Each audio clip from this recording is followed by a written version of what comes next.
And Bharat ವಿಶ್ವಗುರು ಆಗಬೇಕು ಅಂತ ಹೇಳಿದ್ರೆ ನಾವು ಒಬ್ಬ ನರೇಂದ್ರ ಮೋದಿ ಮಾಡಲಿ ಅಂತ ನೋಡ್ತಾ ಇದ್ದೀವಿ, ಯಡಿಯೂರಪ್ಪ ಮಾಡಲಿ ಅಂತ ನೋಡ್ತಾ ಇದ್ದೀವಿ, ಸಿದ್ದರಾಮಯ್ಯ ಮಾಡಲಿ ಅಂತ ನೋಡ್ತಾ ಇದ್ದೀವಿ, ಕುಮಾರಸ್ವಾಮಿ ಮಾಡಲಿ ಅಂತ ನೋಡ್ತಾ ಇದ್ದೀವಿ. ಸಾಧ್ಯ ಇಲ್ಲ. ಭಾರತ ಯಾವಾಗ ವಿಶ್ವಗುರು ಆಗತ್ತೆ ಅಂತ ಹೇಳಿದ್ರೆ ನನ್ನ ದೇಶದ ಕಟ್ಟ ಕಡೆಯ ಸಾಮಾನ್ಯ ಬಡವ ಶ್ರೀಮಂತನಾದಾಗ ಮಾತ್ರ ನನ್ನ ದೇಶ ವಿಶ್ವಗುರು ಆಗತ್ತೆ. ಅಂಡ್ ಈ ದೇಶದಲ್ಲಿ ಸಾಮಾನ್ಯ ಬಡವ ಶ್ರೀಮಂತನಾಗೋದಕ್ಕೆ ಯಾವುದೇ ವ್ಯವಸ್ಥೆ ಇಲ್ಲ. ಯಾಕಂತ ಹೇಳಿದ್ರೆ ಬಡವನ ಹತ್ರ ಶ್ರೀಮಂತನಾಗ್ಲಿಕ್ಕೆ ದುಡ್ಡಿಲ್ಲ.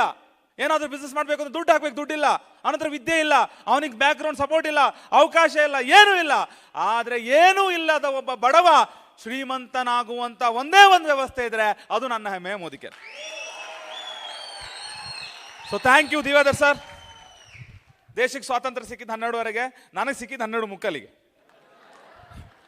ನಾನೇ ಮೋದಿ ಕೇರ್ ಹೋಗಿ ಅವರು ವಾಟ್ಸಪ್ ಮೆಸೇಜ್ ಕಳಿಸಿದ್ರು, ಏನು ಇದು ಕೇಳಿದೆ, ಏನು ಇದು ಕೇಳಿದ್ರು. ಅವರು ಯಾರಾದರೂ ಏನು ಇದು ಕೇಳಿದ್ರೆ ಸಾಕು ಅಂತ ಕೂತಿರೋ ಸಮಯ ಅದು.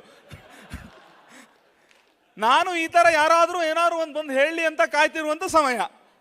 ಸರಿಯಾಗಿ ಮೋದಿ ಕೇರ್ ಸಿಕ್ತು.